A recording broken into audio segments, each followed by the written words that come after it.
Okay, we had that big mystery, one of my favorite activities, recovering the Romanovs. How did we figure out if Anna Anderson was she the princess? No. So how did we know that? Like, tell me, I need you to tell me exactly how we were able to figure that out. Janelle, what do you remember? How did we figure out this conundrum? Was she an imposter, or was she really a princess? What do you think?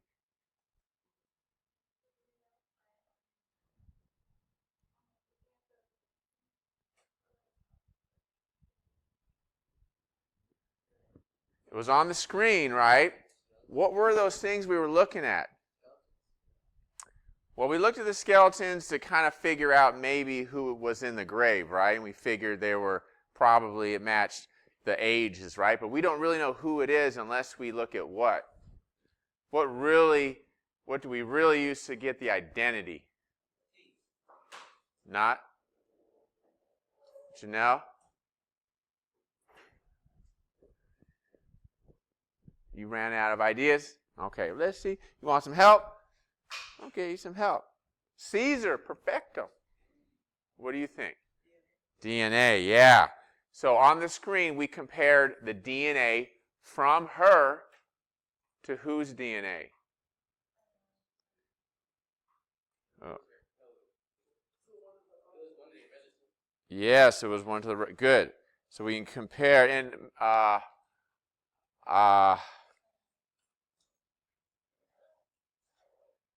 what kind of DNA was it? A special kind of DNA. Somebody earlier mentioned it. Mitochondrial DNA. So we compared mitochondrial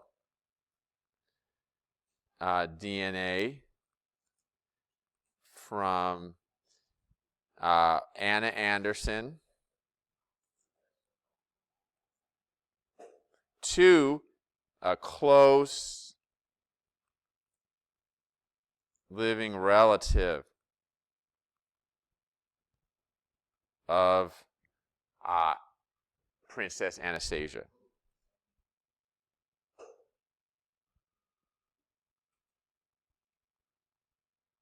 Remember, all those daughters, all those princesses, and the mom, they would have had the same mitochondrial DNA.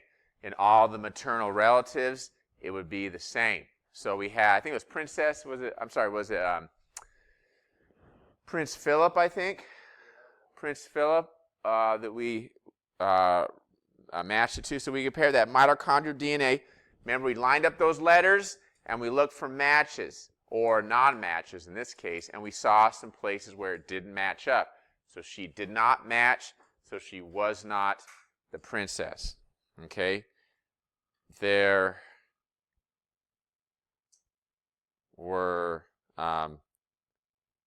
non-matches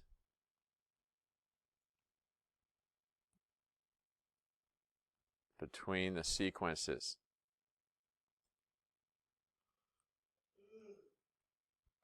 Okay? Not the princess. So the DNA has to match. And it didn't.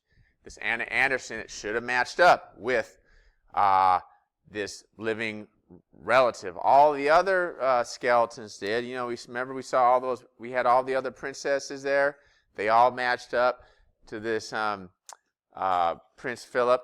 But Anna Anderson did not match because she wasn't part of the family, right? Who was she really? You remember? We figured out who she was. She really was a person named, I think it was Francesca Schwarzkopf or something like that. She was a Polish, she was from Poland, and she worked in a factory. So we solved that mystery. All right, check that off. Now, what caused this to happen? How did we get all these beautiful yellows and greens on this little strip of paper? Sonny, can you take us through this?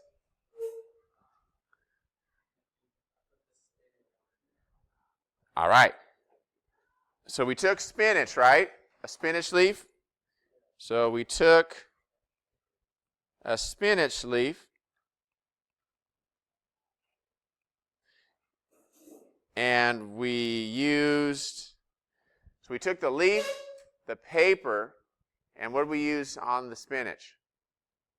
A coin, yeah. A coin we press the liquid out of the spinach onto the paper, right? Or juice, the liquid from the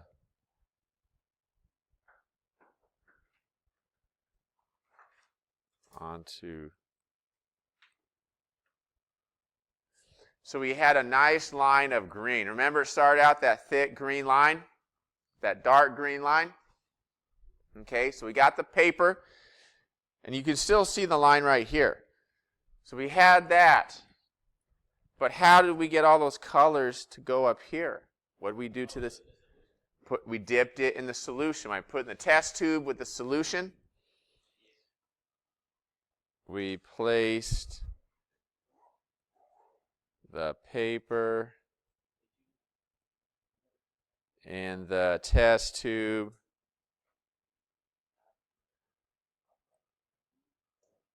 With the solution. And then the solution separated the four main pigments. We got the kind of the orange yellow, the regular yellow, the kind of green yellow, or the bluish yellow, the bluish green, and then the olive green. So the solvent, sorry, this is kind of a lot. Can you fit that on your paper? Barely? Okay. You can paraphrase. Sorry, I'm not doing a good job paraphrasing. The solvent separated the four pigments. By the way, write this down. Think about it. Could this be on the test today? Could that be why I'm going over it with you? Possibly. I don't know, but it's a good possibility. What's that? I think there's 22 multiple choice and then 4 short answer. Maybe on these ones. Another thing I might ask you about, Jason. No, it's on computer. I might ask you about the sewer science lab. I might ask you how we clean the water. How did we clean the water? What would you say? What would you type? Well, that was the last thing. That was the last step we did. That was the third step. You could, that's fine, go out of order. What was the first thing we did? Well, we did do testing throughout after each step, right? What was that first step we did to clean it? We let it sit, right? It was a settling tank. We let it settle. Stuff sank, stuff floated, we get rid of that immediately. Then we did a biological treatment with sludge, the activated sludge, right? She poured that brown stuff in there, which had all those living things. It started to eat up everything. And that started that cleaning, or continued that cleaning process on a microscopic level. All the nasty stuff that was dissolved, the bacteria and all those other critters were going to eat it up. Okay, that was a second step. We put air into it. We aerated it to give them life and oxygen so they could eat as fast as they possibly could. And then the last step, which is something you're familiar with, I do it over there every day. Oh, I do it twice over there. What am I doing over here? Filtering. I'm filtering my water and coffee, right? I'm filtering in both circumstances. So the last step is we filtered it, right? Remember that big tube she had up here? Filtered it, added some drops of bleach. So you might have to explain that. Another thing, what was the fourth thing?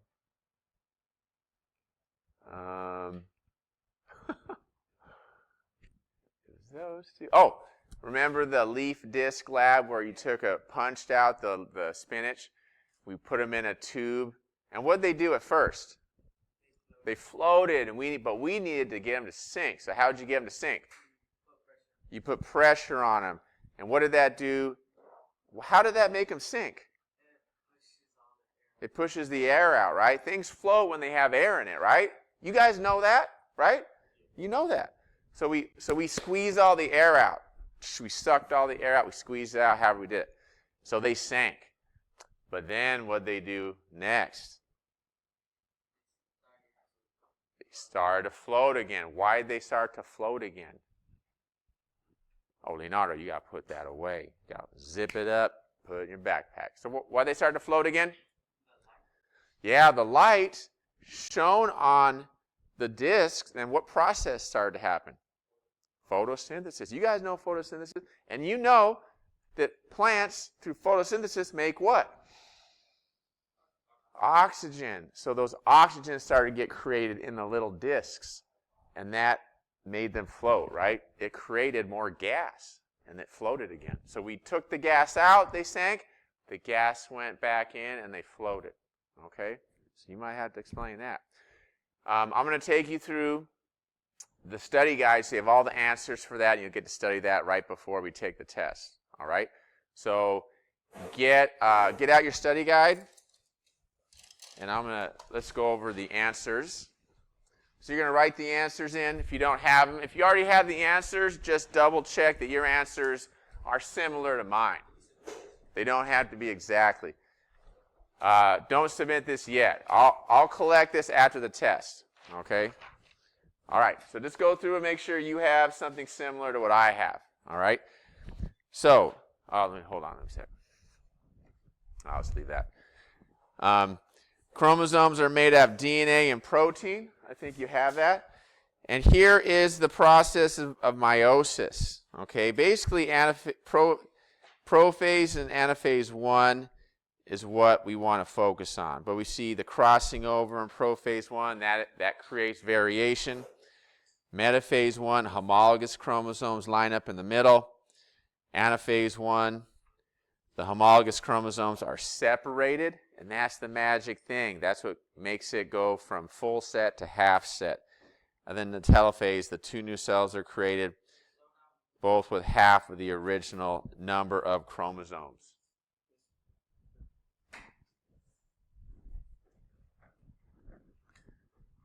See, I'll give you a second to write that in.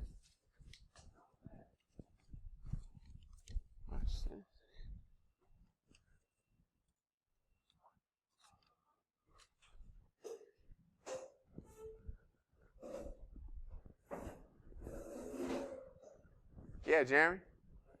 Oh, yeah, if you don't have this, come up and get a copy right up here, okay? Anybody else doesn't have this, come get one. It'll help you. That's what study guides do. They're known to help. They guide the study, right? Guiding the study. Uh-huh. Oh, yeah.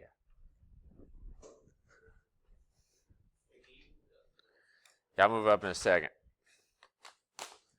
You already corrected all that?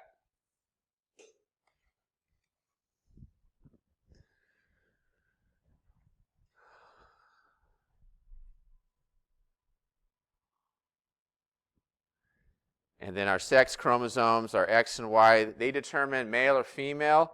But there's also some other genes, like the one for hemophilia, that are on the X chromosome, and some other things on the Y chromosome. And this word, the autosomes, those are the rest of them, 1 through 22, do most of your traits are on the autosomes. Down syndrome is caused by non-disjunction. Somebody with Down syndrome, normally you have 46 chromosomes. How many chromosomes does somebody with Down syndrome have? 47, yeah, they have an extra one. And homologous chromosomes, similar shape, size, and the genes. Sister chromatids are identical to each other. And remember, cells, if it starts out with 40, you would have 20 at the end of meiosis. Meiosis reduced them by 1/2. Like, how many chromosomes do our cells have as humans? 40. Close. Keep going up. Keep going. 46. So our gametes, like sperm and eggs, how many do they need to have? 23. 23 chromosomes. So it's half. So the sperm and the egg join up for a total of 46. And then karyotypes. Karyotypes are arranged by the size of the chromosomes. They go from big to small. You can tell the sex and any abnormal numbers of chromosomes. You can figure out if somebody has Down syndrome or something called Klinefelters. Oh, really? With Down syndrome or Klinefelters? There's a lot of different chromosomal. What's that? Oh, you're welcome. So not everybody is XXXY. Most people are, but some people have an extra X, or like a Klinefelter person has XXY. Somebody with one X, that person has what's called Turner syndrome. So there's different possibilities when it comes to, your biological chromosomal gender. It's not always XX and XY. And that makes sense. Remember, life is never completely one way or another, or the rules are completely the same. There's always little exceptions that creep in here and there. Like the rules for our pronunciation, our language, right? It's not always the same, right? You have to kind of, have you ever seen the word kernel before spelled out? Kernel, C-O-L, and doesn't, yeah, colonel. It doesn't look like how you pronounce it at all. It gets confusing. But with practice. All right, for the rest of that page,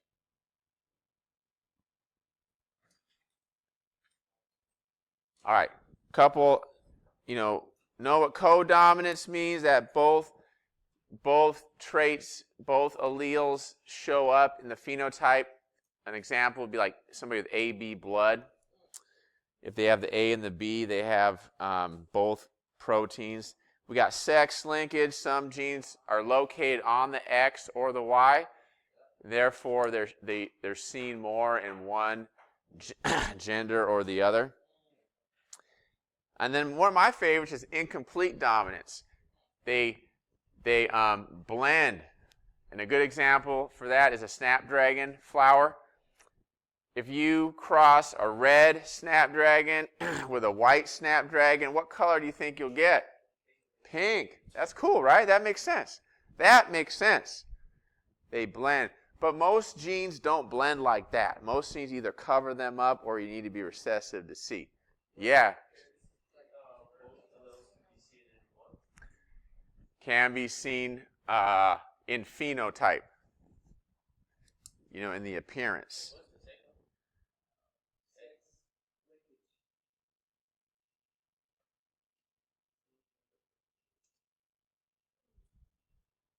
Phenotype.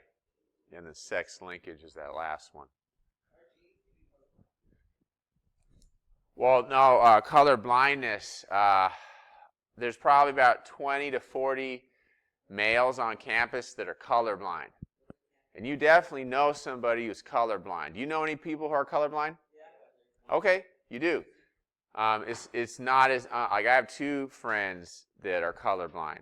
So it's not, uncommon, but usually they have trouble distinguishing green and red from each other. So if you show them a green and red color, they can't quite discern. Usually they can see blues and yellows, but greens and reds blend together. So they see color, but it's just different than the way what we call normal color vision works.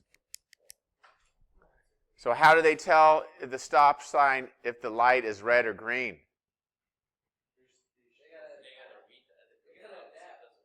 Well, where is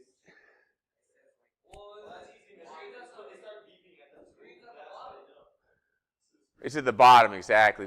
The position of the lights, it's red at the top, right? And then green at the bottom, so they know. And then left to right, I can't remember, but they know that it from that. Okay, everybody got this? Yeah? Oh, okay.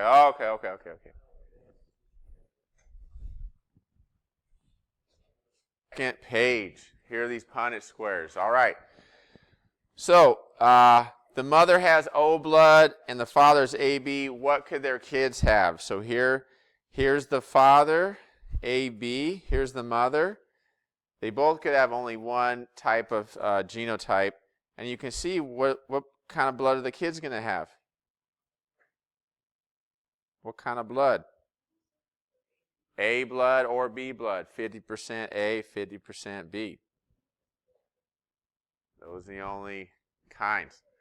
And for the genotypes, for blood types, AA, AO, BB, BO, AB, OO. How many does that make? How many? Numbers-wise, 6 possible genotypes. Here's another way to write. You don't have to write this one too, though, but this is more standard. This is simplified. This gets, I think it's complicated with all the I's everywhere. And then, if a man with hemophilia has a child with a woman who is a carrier, what percent of her offspring will have hemophilia? How many carriers? I'll give you a sec. You guys working on the first two still? Okay, well, you never get this? It is kind of confusing. So hopefully with time and repetition, you'll get it. That's what we can hope for. You just don't like it, huh? Is it the fact that you have the X and then the little letter on top? Yeah. Sometimes, you know, like superscripts, it's kind of like exponents in math. It's just kind of freaky. We're not used to it. I struggled with it, or struggled, and maybe probably still do with exponents. Uh-huh. Want me to move? Like this? No, because I can't see.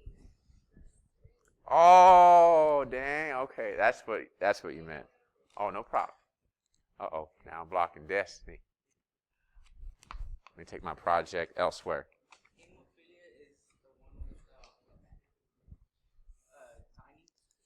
Hemophilia is when your blood doesn't clot. No, but the one. Yeah, that's the small one. Yeah, the little h is the hemophilia. Big H is normal. Well, let me go explain. Let's explain. So this is a man because he's XY, right? He has hemophilia because it's a little h. Little h. I don't know. Big H is normal. So he has hemophilia because he has a little h, and he doesn't have a chance to have a big H covered up. Now a female has a chance for another H possibility, right? So if she has a little h, good chance she'll get a regular H. Vandervoort speaking.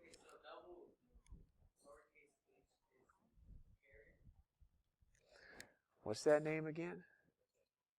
Oh, yes. Yeah, I got you. So send her to the office. All right, will do. All right, bye-bye.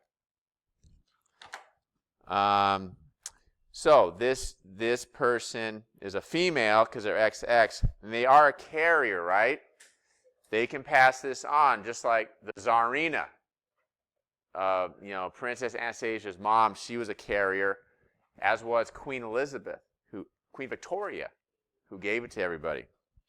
So you do the Punnett square. This is a carrier female. This female has hemophilia. That's really unlucky. But look, your dad has to have it, your mom has to be a carrier. That's not too likely. This is a perfectly normal male. He's totally normal. But this male has hemophilia. So that's the breakdown. 50% of the total will have it. It's these two. 25% will be carriers. It's this female. 25% total will be normal. It's that male right there. Okay? Hopefully that starts to help everybody. A pedigree, those charts we looked at on Tuesday, sex-linked, more males have it. If you're looking at mostly males having the trait, it's sex-linked. Boom. Sex-linked. Recessive, if you see it skip a generation, you know it's recessive. Dominant, for a dominant trait, everybody who has it has to have a parent who had it too. There's no skipping. Also with recessive, well, if two parents have it, then all their kids have it. Remember? Because there's no dominant allele to get in there and make the kids not have that trait. And I think, how many more questions are there?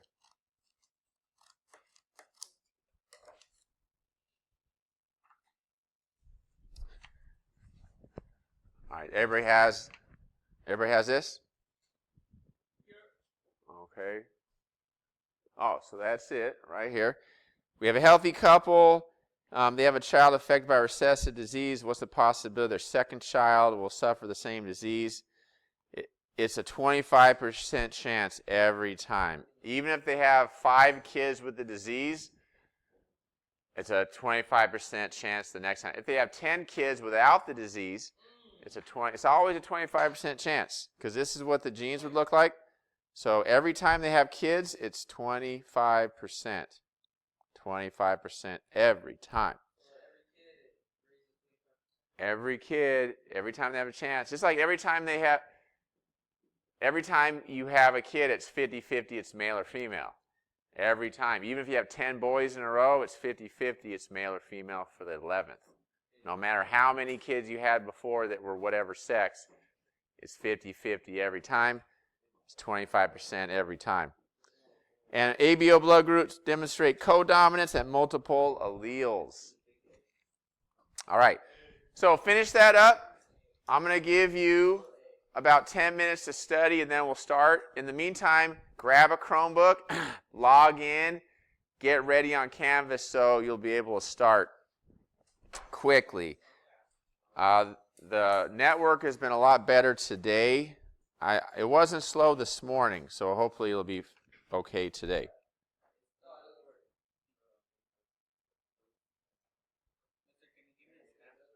No, I can't give you a stamp. You will get points, though, for doing that when you turn it in. More points than if it was blank. 5, 15. Amy, you're going home, apparently. Did you know that? Was it a surprise? You knew that, so you got to get on and do that test today, though, okay? All right, Amy? All right. Let me know if you have if you can't end up doing it.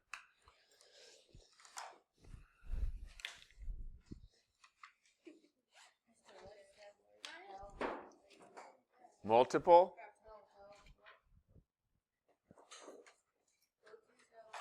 Where?